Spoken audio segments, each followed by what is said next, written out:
You won't believe what just happened at the African Union Summit in Addis Ababa. Burkina Faso's revolutionary leader, Captain Ibrahim Traoré, just called out one of Africa's longest-serving presidents in front of the entire continent. The room went silent. Cameras stopped rolling. This wasn't diplomacy. This was a reckoning. And what Traoré said next sent shockwaves across every capital from Cairo to Cape Town.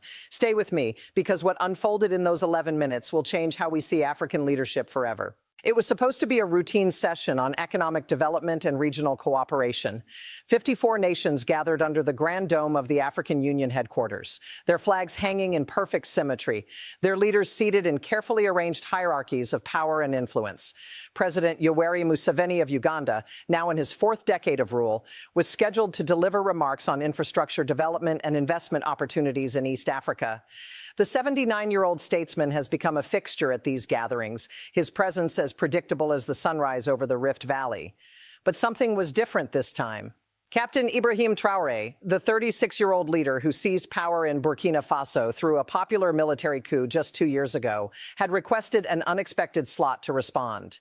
The AU Secretariat, perhaps underestimating the young captain's intentions, granted the request. They shouldn't have. When Traoré approached the podium, he wasn't wearing the tailored suits favored by his peers.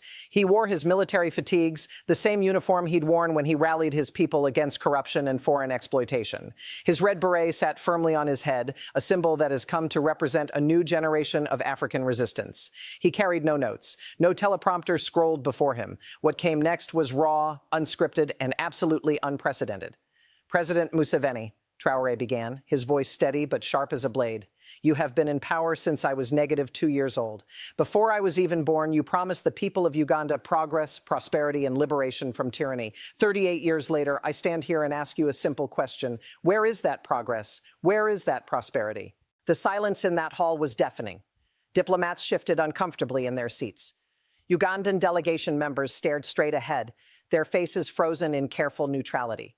Museveni himself sat motionless, his expression unreadable behind his signature glasses and cowboy hat. But Traoré wasn't finished, not even close. You promised your people infrastructure, Traoré continued, his words gaining momentum like a gathering storm. Yet after nearly 4 decades, over 70% of rural Ugandans still lack access to reliable electricity. You promised them health care, but maternal mortality rates remain among the highest on the continent. You promised them education, but millions of children still learn under trees because there aren't enough classrooms. He paused, letting the weight of each statistic settle over the assembly like dust after an explosion. But here's what bothers me most, Mr. President. It's not just that you failed to deliver on these promises. It's that you stopped them from happening. You didn't just stall progress. You actively prevented it. Anyone who dared to challenge your vision, anyone who offered an alternative path was labeled an enemy of the state. Opposition leaders imprisoned, journalists silenced. Young people who dared to dream of something different were met with tear gas and bullets.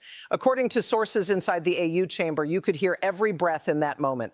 The usual diplomatic chatter, the rustling of papers, the whispered translations, all of it stopped. Africa's young lions and old guards alike were witnessing something they'd never seen before. One African leader holding another publicly accountable, not with Western talking points or colonial frameworks, but with African values of Ubuntu, of collective responsibility, of honoring the ancestors and protecting the future. Traoré shifted his stance, and his tone became even more pointed. You see, President Museveni, you and I both came to power through the barrel of a gun. The difference is this. I promised my people I would use that power to dismantle the systems that keep us enslaved to foreign interests and corrupt elites. You promised the same thing in 1986. But somewhere along the way, you became exactly what you fought against. You became the strongman. You became the ruler who changes constitutions to stay in power. You became the leader who measures success by how long you can hold on to your seat rather than how much you can uplift your people. The Ugandan delegation, we're told, began quietly gathering their materials. Several members looked toward the exits, but Museveni remained seated, his face now visibly tense, jaw clenched beneath his graying beard. What made Traoré's speech so devastating wasn't just the passion, it was the precision. He came armed with facts that cut through decades of carefully constructed narratives. Let me give you numbers that don't lie, Traoré declared, pulling a small folded paper from his pocket. In 1986, when you took power, Uganda's GDP per capita was approximately $300. Today, after 38 years of your leadership, it stands at just over $900. That sounds impressive until you realize that during that same period, Rwanda went from total devastation to over $800 per capita in just 30 years under completely different leadership. Ethiopia, despite its challenges, has quadrupled its GDP per capita. Even my own Burkina Faso, despite being landlocked and facing terrorism, has seen more proportional growth in the last decade than Uganda has under your entire tenure. He didn't stop there. Traoré referenced a recent African Development Bank report, a real document that showed Uganda's infrastructure development ranking had actually declined relative to its regional neighbors over the past 15 years. He cited Transparency International figures showing Uganda's corruption perception index had worsened, not improved, under Museveni's watch. He mentioned the controversial oil deals with multinational corporations that promised billions in revenue but delivered pennies to ordinary Ugandans. Official government sources in Kampala claim that foreign direct investment has increased, Traoré said, his voice dripping with controlled anger. But expert analysts at the African Economic Research Consortium have shown that over 60% of that investment goes directly to projects controlled by military-linked companies and government-connected firms. The people see nothing. The youth inherit nothing. The future gets mortgaged again and again while you and your inner circle secure your dynasties. This was the moment that truly electrified the room. Traoré wasn't just criticizing policy, he was exposing a system, a pattern that many African nations recognized in their own context. But then Traoré did something unexpected. He pivoted. I don't say this to humiliate you, President Museveni, his tone softening just slightly. I say this because Uganda deserves better, Africa deserves better, and perhaps most importantly, because there was a time when you understood this. There was a time when you were the revolutionary, when you spoke truth to power, when you challenged the old order and inspired millions across this continent. He referenced Museveni's own speeches from the 1980s and 90s, quoting the Ugandan leader's famous words about African solutions to African problems, about rejecting neocolonialism, about building genuine democracy. The irony hung in the air like smoke from a doused fire. What happened to that man? Traoré asked, and for the first time there was something almost mournful in his voice. What happens to revolutionaries when they taste power for too long? Do we all eventually become the oppressors we once fought against? This is my fear, Mr. President. This is why I have pledged to my people in Burkina Faso that I will not follow your path. This is why I have committed to a transition back to civilian rule within 5 years, no matter what. Because I have seen what happens when leaders confuse their personal survival with national progress. The cameras in the chamber, official AU photographers, captured something remarkable in that moment. Several older leaders nodded almost imperceptibly. Younger delegates sat forward in their seats, and Museveni, for just a fraction of a second, seemed to look away. Protocol dictated that Museveni should have the opportunity to respond. The AU chairperson offered him the floor. But in a move that stunned everyone present, the Ugandan president simply stood, adjusted his iconic hat, and walked out of the chamber. His entire delegation followed in hurried silence, their footsteps echoing through the grand hall like a retreat. It was, according to veteran AU observers, unprecedented. In 40 years of covering African Union summits, journalists present had never seen a head of state simply refuse to engage and walk away from such a direct challenge. The symbolism was staggering. Here was one of Africa's most powerful and longest-serving leaders, unable or unwilling to defend his record against the accusations of a man young enough to be his grandson. Social media erupted within minutes. The hashtag Africa Accountability began trending across the continent. Young people from Nairobi to Lagos to Dakar shared clips of Traoré's speech with crying emojis and fire symbols. Opinion was sharply divided. Some praised Traoré as a fearless truth-teller, finally saying what needed to be said. Others condemned him as disrespectful, arguing that African leaders should settle their differences privately, not air grievances before the world. But perhaps the most revealing responses came from ordinary Ugandans themselves. In Kampala's bustling markets, in university campuses in Makerere, in rural villages across the country, people gathered around phones and radios to hear what the young Burkinabe captain had said about their president. And according to reporters on the ground, the reactions were complex, layered with decades of frustration, fading hope, and reluctant recognition.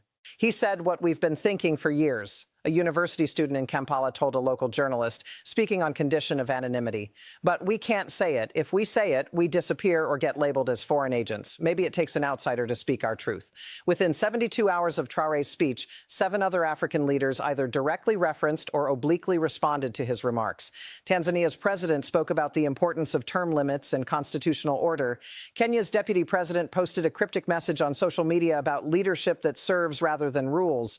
Even South Africa's president, typically diplomatic to a fault, mentioned in a press conference that Africa's liberation generation must remember they fought for the people's freedom, not their own perpetual power.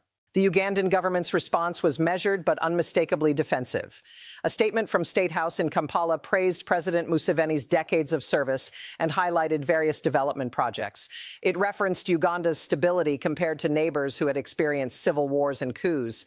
It emphasized economic growth figures and regional leadership roles. But notably, it never actually addressed Traore's specific accusations about stalled progress, corruption, or political repression. Meanwhile, in Ouagadougou, Burkina Faso's capital, Traore's approval ratings, already high among young people, surged even higher. Street celebrations broke out in several neighborhoods. The captain's image appeared on new murals alongside Thomas Sankara, Burkina Faso's revolutionary hero who was assassinated in 1987. The message was clear. A new generation of African leadership had announced itself, and it wasn't asking for permission. But beyond the drama, beyond the viral videos and passionate debates, Traore's confrontation with Museveni raises profound questions that extend far beyond Uganda or Burkina Faso. Questions that every African nation must grapple with. Questions that ultimately determine whether the 21st century will be Africa's century or just another era of unfulfilled potential. How long is too long for a leader to remain in power? The answer isn't simple, and different contexts demand different solutions. But when leaders start changing constitutions to extend their rule, when opposition becomes criminalized, when youthful energy is met with state violence rather than engagement, surely we've crossed a dangerous line. What is the responsibility of African leaders to hold each other accountable? For too long, the Organization of African Unity and later the African Union operated on a principle of non-interference that often protected dictators and enabled human rights abuses. Traore's speech suggests a new paradigm. African leaders calling out African leaders, not to please Western powers or international organizations, but to honor the liberation struggles that brought independence in the first place. And perhaps most importantly, can military leaders who seize power through coups genuinely be agents of democratic progress? Traore has made bold promises about transitioning to civilian rule, about fighting corruption, about putting people before profits. But history is littered with revolutionary leaders who began with noble intentions and ended as the very tyrants they replaced. Will Traore be different? Only time will tell. The fact that he's publicly setting standards for himself and others is promising, but promises are wind until they become action. As the dust settles from that extraordinary confrontation in Addis Ababa, one thing is crystal clear. The conversation about African leadership has fundamentally shifted. The old rules of diplomatic courtesy that allowed failing leaders to hide behind sovereignty and seniority are crumbling. Young Africans armed with smartphones and social media are demanding more. They're demanding leaders who deliver, not just leaders who endure. They're demanding progress that can be measured in improved lives, not just speeches and ribbons cut at project launches that never materialize. Ibrahim Traore's message to Yoweri Museveni wasn't just about one president or one country. It was a message to every leader across the continent. You work for the people, not the other way around. Your legitimacy comes from what you deliver, not how long you've held power. And in this new era of transparency and connectivity, you will be held accountable whether you like it or not. President Museveni has not publicly responded to Traore's speech as of this recording. His silence speaks volumes. Meanwhile, Traore has returned to Burkina Faso, where he continues his controversial but increasingly popular campaign to restructure his country's economy, reduce foreign dependence, and build what he calls genuine sovereignty. The question that remains is this: will Traore's bold stand inspire a new generation of accountable, term-limited, people-focused leadership across Africa? Or will he himself fall into the same trap that has consumed so many revolutionaries before him, trading liberation ideals for the intoxicating drug of unchecked power? So I'm asking you, what do you think? Was Traore right to publicly challenge Museveni like this? Should African leaders call each other out more often, or should these conversations happen behind closed doors? And most importantly, do you believe someone who takes power through military force can genuinely deliver democratic progress?